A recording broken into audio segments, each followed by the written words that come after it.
Welcome to the third course in the Foundations of Software Development. This course is titled Algorithms and Data Structures.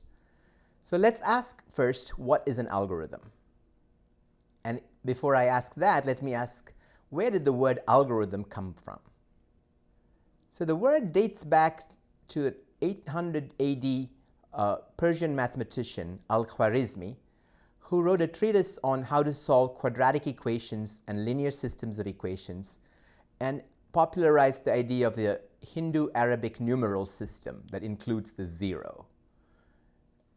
Now, of course, algorithms actually predate even Al-Khwarizmi. Probably the most famous and most classical ancient algorithm dates back to about 300 BC, full 1100 years before Al-Khwarizmi, when the Greek mathematician that you all have heard of, I'm sure, Euclid, came up with the very first algorithm. Euclid is better known for inventing or being called the father of geometry, but he also designed a really beautiful and efficient algorithm for finding the greatest common divisor of two integers.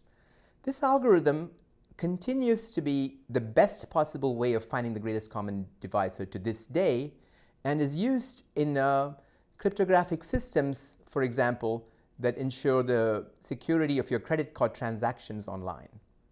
So you might wonder, why should we study algorithms when you're already learning programming and you're understanding the syntax of a programming language?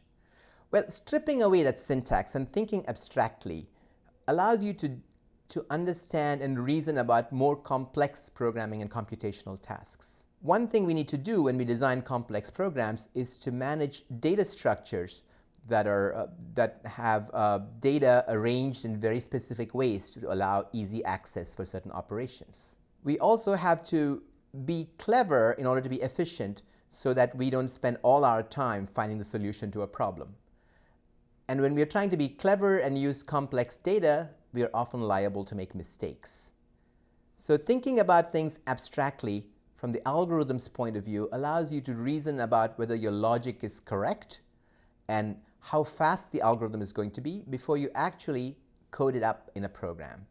This is one of the main reasons to study algorithms. The other reason to study algorithms is that once we start thinking abstractly, we notice commonalities between many different problems. The same algorithmic techniques are used to solve one problem and another problem. When you start seeing these commonalities, you then can identify a toolkit of ways of designing algorithms, so that when you're confronted with a new computational problem, you no longer have to think from scratch. You will use your toolkit to figure out if any of the ideas you've already learned might apply to this problem. A fundamental idea in algorithm design, and this is a fundamental idea in all of computer science, is that to solve a bigger problem, you try to use the fact that you know how to solve smaller problems and bootstrap your way to solving bigger and bigger problems. So this can be done in two ways. One way is you take a big problem, you do a few operations on the input that you're given, and suddenly you find that you've reduced your input by a little bit. When that happens, you can then, of course, keep doing this until the input is reduced to such a small size that you, of course, know how to solve the problem already. So that's kind of a top-down view, to take the big problem, do a bit of reduction, and get to a slightly smaller problem, and continue this way until you get to a really small problem. Well, once you know that this is possible, you can also do this in a bottom-up manner, where what you do is you solve the smallest problem first, then you solve a slightly bigger problem and a slightly bigger problem until you're solving the problem you want to solve. So, of course, this sounds very abstract. I'm going to illustrate this for you by two examples. So the first example is the Towers of Hanoi, which you might have all heard of.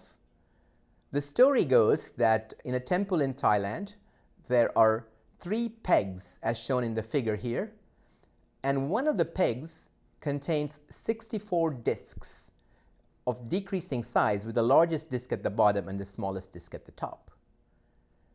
There are Buddhist monks who are trying to move all the discs on one peg to another peg, say to the 3rd peg. But the rules that they have to follow are, they can move only one disk at a time, and they can never put a bigger disk on top of a smaller disk. And the story goes that when the Buddhist monks have completed this task of moving all 64 discs from the first peg to the third peg, the world will come to an end. So how do we go about solving this problem of the towers of Hanoi? Well, we can think recursively that if you want to solve the problem on 64 discs, let's reduce it to solving the problem on 63 discs. Let's see how that could be done. So if you could solve the problem on 63 discs, and don't ask me how, we'll figure that out later, we could imagine moving 63 of the discs from the first peg to the second peg, using the way we figured out for solving the problem on 63 discs. Once we've done that, we are free to move the largest disk from peg 1 to peg 3, as like so. And after we've done that, we again have simply to solve the problem of moving 63 disks from the second peg to the third peg, which we know how to do. And once we've done that, we've completed the task. So again, the moral of the story is to move 64 disks, you use a procedure for moving 63 disks from the first peg to the second peg, move the largest disk to the third peg, and then reuse the procedure for moving 63 disks from the second peg to the third peg. And that's what we saw right here. So this is the idea of this algorithm is very much like the idea of proof by mathematical induction. Again, you prove the correctness of a statement for a larger value of n using assumptions about the correctness of the statement for smaller values of n. So in the Towers of Hanoi example, we moved the top n-1 disk from rod A to rod B. We moved the disk 1 from rod A to C, and moved the disk n-1 disk from rod B to rod C. Now, you might ask, how long do these moves take? Because the life of the world depends on understanding exactly the number of moves required to accomplish this task. We will talk about that in a little while. Let me give you another example where we solve larger problems from smaller problems, but in a bottom-up fashion. So we want to solve the smallest problem first, then build up to a slightly bigger problem and a slightly bigger problem, and so on until we've solved the whole problem. And the illustrative example I'm going to use is insertion sort. It's one way of sorting an array of n numbers. What is the sorting problem? You're given an array of numbers, and you want to put the numbers in ascending order. That's the problem of sorting. So as an example, we have this array here consisting of the numbers 5, 2, 4, 6, 1, and 3. What we're going to do is, again, we're going to solve smaller problems and slowly increase the size of the problems we solve. We're going to sort every number to the left of the red line. So initially, we put the red line just after the first number. And of course, there's only one number to the left of the red line, and that number by itself is, of course, sorted. So what happens when we move the red line one step to the right? Well, we've got a number 2, and 5 and 2 are not in sorted order. But we can then take the 2 and move it until it's in the right place. So move it leftwards until it's in the right place, which is what we've done here. And now 2 and 5 are in sorted order. Continuing like this, we take the number 4 and move it leftwards until it's in the right place, which is between 2 and 5. And so on. So the number 6 is now pushed into the right place, the number 1 is pushed into the right place, and finally the number 3 is pushed into the right place. Exactly how is this accomplished using programming? So I'm not going to show you a Java program. In this course, we're going to use pseudocode because we want to get away from the details of the syntax of any programming language. So here is the pseudocode for insertion sort. So let's look through the pseudocode a little bit. But the example and the analysis I showed you really already illustrates what we are doing. So for I equals 1 to length of A, think of I as the position of the red bar. So initially, it's at position 1. The leftmost point in the array is position 0, so it's at position 1. And we take j to be I, which means j is the element that's just to the right of the red bar at the moment. So, and we keep moving that element to the right of the red bar one step at a time leftwards until it's bigger than the element just before it. So while j greater than 0, aj minus 1 greater than aj, keep on swapping j with j minus 1. So that's what the algorithm is doing, and hopefully this example illustrates that pretty clearly.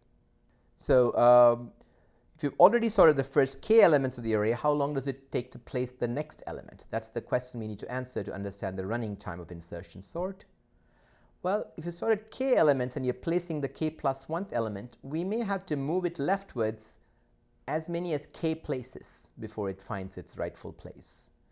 So if you sorted k elements, the next step could take k more steps. The next iteration of the outer loop could take k more steps.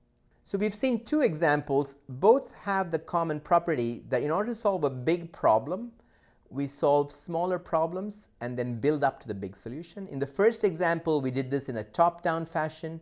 In the second example, we did this in a bottom-up fashion. The question is, how do we understand the running time of these algorithms? And the tool we will use for doing that is something called recurrence relations.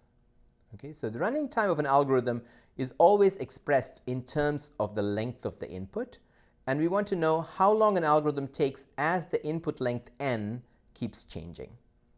So let's let t of n be the number of operations that the Buddhist monks have to perform in order to move n disks from the first peg to the third peg, following the rules that I mentioned before. Only one disk can be moved at a time, and no disk can be placed on top of a smaller disk.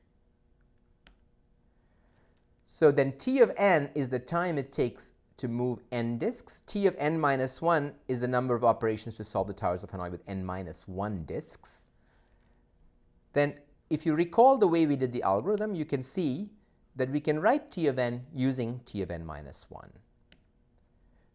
The Towers of Hanoi recurrence is that in order to solve the problem of n disks, we first solve the problem of n minus 1 disks, moving them from peg 1 to peg 2. That takes t of n minus 1 time. Then we move the largest disk from peg 1 to peg 3. That takes 1 step. And then we took all the n minus 1 disks from peg 2 and moved them to peg 3. That takes t of n minus 1 steps again. And if you sum that up, it's t of n equals 2 times t of n minus 1 plus 1. So that's the recurrence relation. And how do we understand what is t of n based on this recurrence relation? We use a technique called telescoping to expand t of n and figure out what it actually is. So t of n is 2 times t of n minus 1 plus 1. Now t of n minus 1 again is 2 times t of n minus 2 plus 1. And continuing this manner, we get t of n equals 2 times t of n minus 2 plus 1 plus 1. And I will just show you the further derivation on the slide. We get t of n equals 8 times t of n minus 3 plus 4 plus 2 plus 1 and so on. And finally, we get t of n equals 2 to the k times t of n minus k plus the summation shown here. So, and ultimately, t of 1, the time it takes to move one disk is just 1 step. So putting that all together, we get that t of n equals 2 to the n minus 1 plus 2 to the n minus 1 minus 1, which is 2 to the n minus 1. Try proving this derivation for yourself, because once you understand how telescoping works, you should be able to derive this yourself if you didn't understand how we did it. So solving the Towers of Hanoi requires 2 to the n minus 1 operations. So thankfully for us, when n equals 64, 2 to the 64 minus 1, even if the Buddhist monks are able to move one disk per second, let's say, the number of seconds needed to do this is much longer than the time the universe has existed so far. So we are safe. Okay, so there's the recurrence explained again. Let's look at the other problem that we considered, insertion sort, and understand that as a recurrence. So it's not exactly a top-down recursive algorithm, but we can still use the recurrence relation. So at the kth iteration, the first k minus 1 elements of the array are already in order. We may need to move the kth element k times. So the last iteration of the loop, at most n minus 1 swaps are required. So the kth iteration requires at most k minus 1 swaps. So putting it all together, the total number of swaps of elements that might be needed is the sum from I equal to 0 to n of I minus 1. so which is just n times n minus 1 over 2. You could have written it using the recurrence relation t of n equals t of n minus 1 plus n. That would have given you the same answer.